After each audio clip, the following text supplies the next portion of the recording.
Olá, futuros servidores da SEMEC. Hoje estaremos vendo um assunto relacionado ao programa Excel, um programa destinado a planilhas eletrônicas. Eu, professor Rafael Neves, vou estar com vocês nessa disciplina de informática. E vamos lá!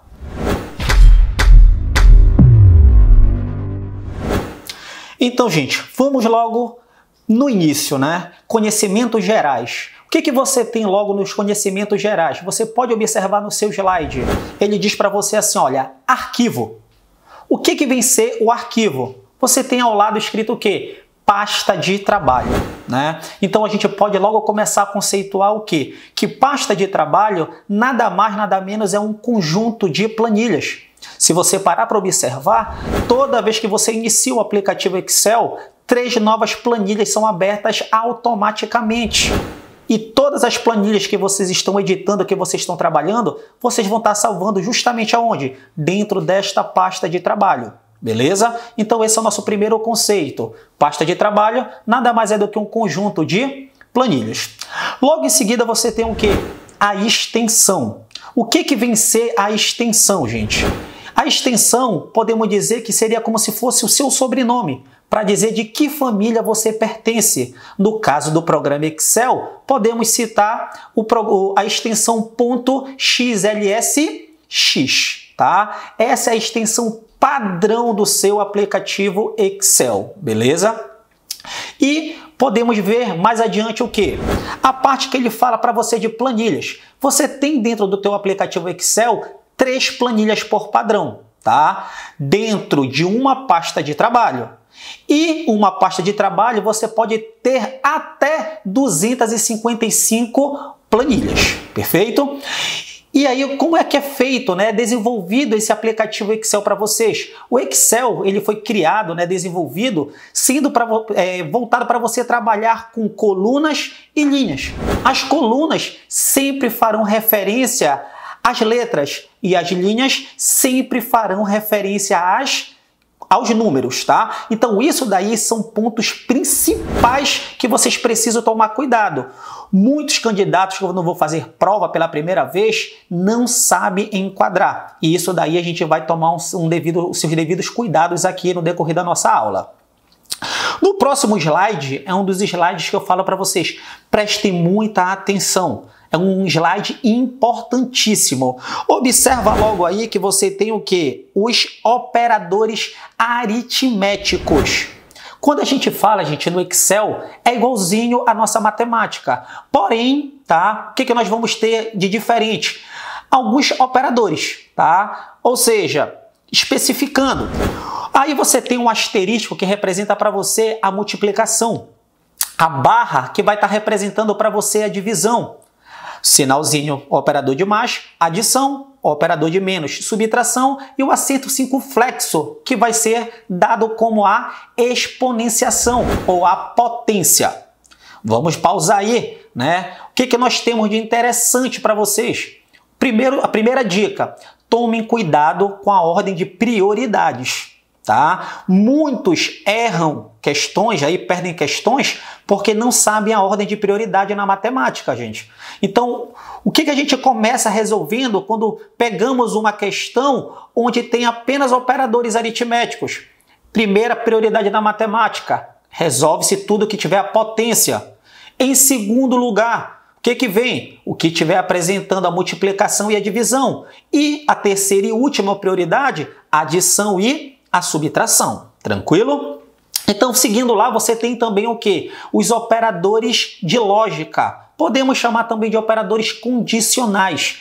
Operadores estes que vão estar sendo utilizados para você realizar comparações, para saber se o resultado vai ser relativo a verdadeiro, a relativo, exemplo, a falso, ou o que será selecionado dentro daquele parâmetro que foi realizado. Por exemplo, quais são os operadores condicionais de lógica que você tem? Maior, menor, maior igual e o diferente.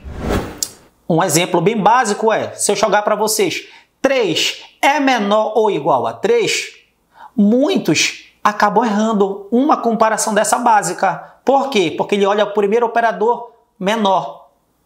Ah, 3 não é menor, ele já vai descartando e fala que está errado. Não. 3 é menor ou igual a 3, ele pode ser menor ou igual. Então a sua condição ali foi relativamente verdadeira, tá? Então é para isso, basicamente, que você vai estar utilizando os operadores de lógica. E vamos seguir lá no nosso próximo slide. Gente, importantíssimo, tá? Eu vou até circular aqui para vocês.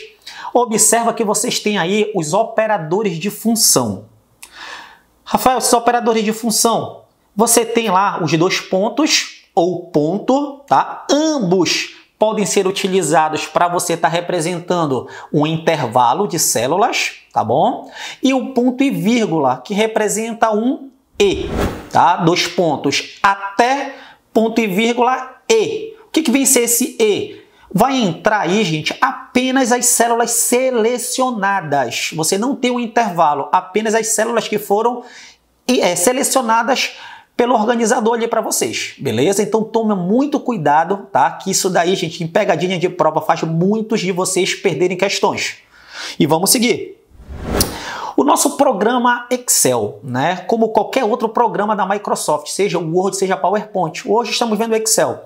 Ele é trabalhado, né? Ele foi feito, desenvolvido em guia, grupos e comandos. Tá? As guias, gente, elas se situam-se na parte superior da faixa de opções.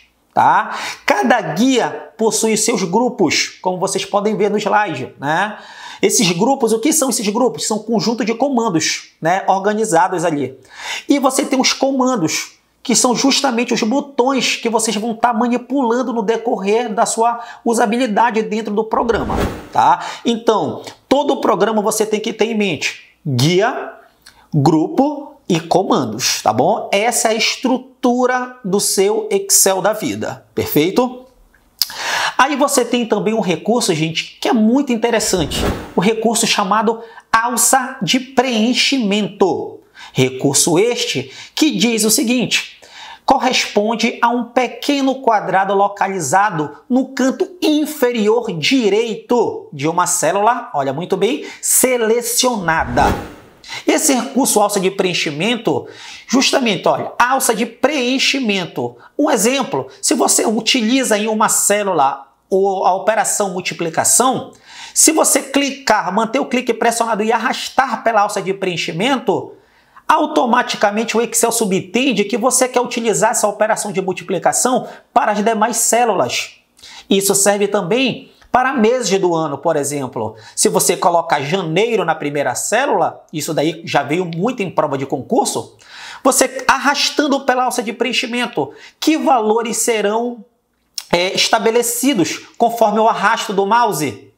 Lembra que quando você trabalha em meses do ano, vai aparecer o que para você? Janeiro, fevereiro, março e assim sucessivamente. Diferente de você trabalhar com números. Exemplo, se você colocar o número 1 e arrastar pela alça de preenchimento, ele não vai te dar uma ordem, tá? Sequencial. Ele vai repetir para você o quê? 1, 1, 1, 1, 1.